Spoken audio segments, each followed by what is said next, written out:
Hello and welcome into a Sunday night edition of the Arizona State Insider Podcast. And my name is Kevin Hicks, and I am your lead beat writer for the Arizona State Sun Devils on SI. And I'm so grateful to be hosting yet another show. Uh, a lot going on in the world of Arizona State athletics since we last talked.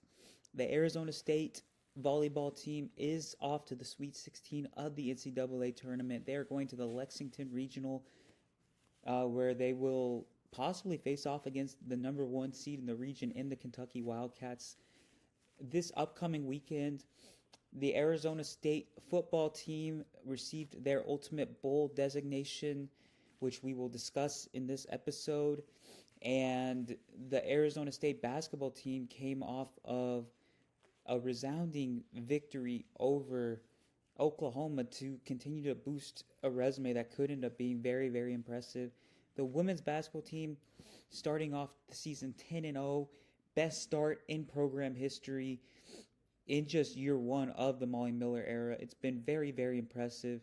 Arizona State fans are in a phenomenal position to live out what the vision of the program has been for many people.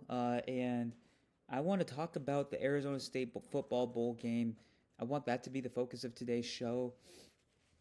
For those of you that do not know and are not aware, the Sun Devils are set to play the Duke Blue Devils in the Sun Bowl, Tony the Tiger Sun Bowl, on New Year's Eve in El Paso, Texas.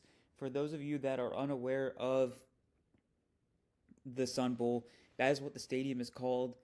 They have been hosting the Sun Bowl pretty annually since 1940. Arizona State, I believe, was in the first Sun Bowl. And it's been a staple in college football pretty much ever since. Arizona State is one of the teams that has been a representative of the game more than as much as anybody else. This will be their 8th time. The record going into the game this year is 4-2-1, and they've only lost one Sun Bowl that they've participated in prior to going in this year for the 8th time. I believe they won in 2004 against Purdue, they won in 2014 against Duke, and they won in 2019 against Florida State. Ironically enough, Duke is their opponent this season, and Florida State, that win late in 2019 was just about 3 weeks after former Arizona State offensive coordinator Mike Norvell was hired as head coach, and current Arizona State head coach Kenny Dillingham was hired as OC. That's just a funny coincidence. They did lose in the 2017 Sun Bowl, a 52-31 loss to NC State in what was the final game of the Todd Graham era before Herm Edwards took over. So they've generally had a pretty successful history at the Sun Bowl. The Sun Bowl isn't the most prestigious non-playoff bowl game, but it has a fair amount of weight to it. There are a lot of people that pay attention to it because it tends to be one of the 3 or 4 best teams in the ACC and the Pac-12, now Big 12, squaring off with one another. So it has a level of significance, and the fact that Duke is participating after winning the ACC title as another layer of intrigue. Manny Diaz has really put together a pretty impressive season. They did lose to Tulane in non-conference. They did lose to UConn in non-conference, so that put a damper on their season a bit. If they had won those 2 games, they probably are representing the ACC in the college football playoff, but they are not. So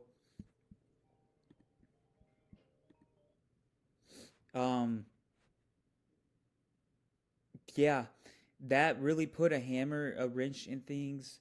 And one of the interesting factors of the Sun Bowl selection process was that they did a full 3-hour live stream, and the ultimate ACC designation for Arizona State was not announced that entire time. It did not get announced until after the show ended.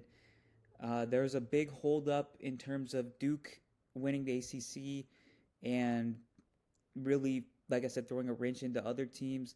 The Sun Bowl was courting Clemson as a potential representative in the game, and was since Notre Dame is affiliated with the ACC, they were holding things up after being left out of the college football playoff before ultimately deciding to not participate in a bowl game this season. So there were a lot of moving parts, and it ended up settling on Arizona State Duke, a matchup that's happening 11 years after it originally did in El Paso, a game that Arizona State really shouldn't have been in after a historic 2014 season, but they ended that year on a high note. Demario Richard had 4 touchdowns in that game, and this year's game is going to be intriguing. Could be even more intriguing if Arizona State veterans decide to play in the game. There have already been several ASU players that have already either declared for the draft, such as Justin Watley and Shimon Mateer. Keyshawn Elliott accepted an invite to the East-West Shrine Bowl without declaring for the draft, so it's unknown whether those players will participate or not, along with Jordan Tyson. If those players don't participate, it might take a little bit of luster off of the game, but the other way that you can spin it is that this is really a prime opportunity for the youthful talent on the Arizona State roster to get a full scope of what their role might look like next season, potentially setting the tone for the culture, the identity of the 2026 team. Martell Hughes, Jalen Moss, Makua Pule, there are a lot of players that stepped up in key situations this season that really have potential to see a lot of action in the Duke game. And on the Duke side of things, Manny Diaz is trying to build a program that's sustainably successful, because prior to him, David Cunliffe, I probably said his name wrong, but it's okay. He was really the most successful coach in Duke program history. Things really flatlined with him after about 2017. He eventually got dismissed. Mike Elko did a great job at Duke, but he departed for Texas A&M. And now Manny Diaz is looking to make his own mark with a Duke program that has historically not been too successful. The ACC championship goes a long, long way towards really putting Duke on the stage as a respectable program. And the other thing is Darian Mensah, sophomore quarterback. He is the player to watch. There is absolutely no doubt about it. Just a great, great quarterback, and I've been following him since he won the starting job at Tulane as a freshman last season. 2 seasons into his career, and he has 52 touchdowns to 11 interceptions. As far as his career ratio goes, he averages almost 9 yards per passing attempt. He has a 160.1 rating in his career as a passer. He doesn't run the ball too much. He's more of a traditional pocket passer, but extremely efficient. He was very, very clutch in the game against Virginia, and he is a prospect to watch in the 2027 draft.